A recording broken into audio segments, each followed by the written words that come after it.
Sir अभी मैं एक जगह जो है घूमने के लिए गया था। एक चीज जो है आपसे मालूम करनी है। मेरे पास में, मैं बस में यात्रा कर रहा था, बस में बैठा था, मेरे पास में एक भाई जैसा कोई लड़का बैठा था, मतलब जवान था वो, ठीक है। वो जो है बिल्कुल मेरा ऐसा बन गया जैसे खास दोस्त हो, सगा भाई हो। तो फिर वो मुझसे बोला, मुझे भूख लग रही थी, तो फिर वो मुझसे बोला कि भाई ये बिस्किट है, ये खा ले, और पता नहीं एक चीज़ और थी। तो मैंने मना किया उससे, तो फिर मुझे खिला दिया। लेकिन जब मैंने उसकी दी हुई चीज़ खाई, फिर मुझे कुछ होश आवास नहीं आया, फिर मुझे कुछ पता ही नहीं चला। जब मैं होश में आया, अपने आप को देखा मैंने, फिर मैं ऐसी जगह में पाया, सुमसाम इलाका था बिल्कुल, ना मेरी जेब में कुछ था, मेरे पैसे वैसे जो है सब चीज़ लूट लिए। ऐसी चीज़ों से मतलब किस तरह से बच सकते हैं सर, बताइए। देखिए, जब आप सफ़र करते हैं तो सफ़र में इस तरह के गिरोह कई काम करते हैं जो क्या करते हैं, वो देखते हैं कि उनका इजी टारगेट कौन है। इजी टारगेट मतलब जो विश्वास में जल्दी आ जाए, उनका अपना ये देखते हैं।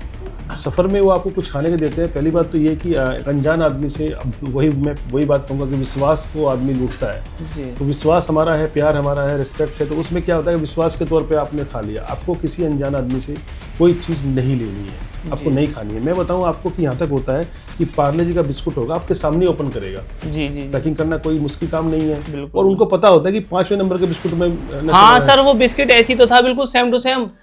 मुझे देख के ऐसा लग रहा बिल्कुल न्यू होगा, इसमें तो कुछ होगा नहीं। फिर मैंने विश्वास कर लिया यहीं पे। मैं आनंद विहार बस अड्डे पे चौकी इंचार्ज था 2016-17 में। जी। तो वहाँ हमने कई लोगों को पकड़ा था ऐसा, और क्योंकि थोड़ा मुश्किल इसलिए पड़ जाता था कि कई बार लोग बाहर से आते थे, कानपुर से या बदायूं से, तो वो रास्ते में ही दिल्ली की सीमा से बाहर ही ये काम हो जाता था। और हमारे पास तो जब गाड़ी के अंदर बैठा हुआ मिलता था कोई आदमी नशे की हालत में, बेहोशी की हालत में, तब हमें कंडक्टर वगैरह या सूचना मिलती थी, तब उसको एडमिट कराते थे, और वो जानता भी नहीं था कौन आदमी नहीं, जैसे आप बता रहे हैं। तो बेसिकली आपको किसी अनजान आदमी से कोई चीज़ खाने की नहीं लेनी है। ट्रेन में भी ऐसे ही होता है। ट्रेन में भी आपको वो लिखा भी होता है कि अनजान व्यक्ति से आप कुछ ना लें। सब कुछ लिखा होता है, चेतावनी सरकार की तरफ से, मंत्रालय की तरफ से या विभाग की तरफ से लिखी होती है। फिर भी हम क्योंकि विश्वास कर लेते हैं और वो हम उसको खा लेते हैं। आपको नहीं करना है। इवन यहाँ तक भी होता है, मैंने देखा है कि लोग पैसे थोड़ा सा जेब में रख लेंगे, हल्का सा पैसा रखेंगे बाहर, और जो वो लड़के होंगे वो आपके पास आएंगे, बोलेंगे जी मुझे मैं चुरा के लाया हूँ, मेरे पास पैसे नहीं थे, मालिक ने मुझे पैसे नहीं दिए थे, तो मैंने इसके चुरा लिए। ये मोटे पैसे हैं, तो मैं इनको रख रहा हूँ,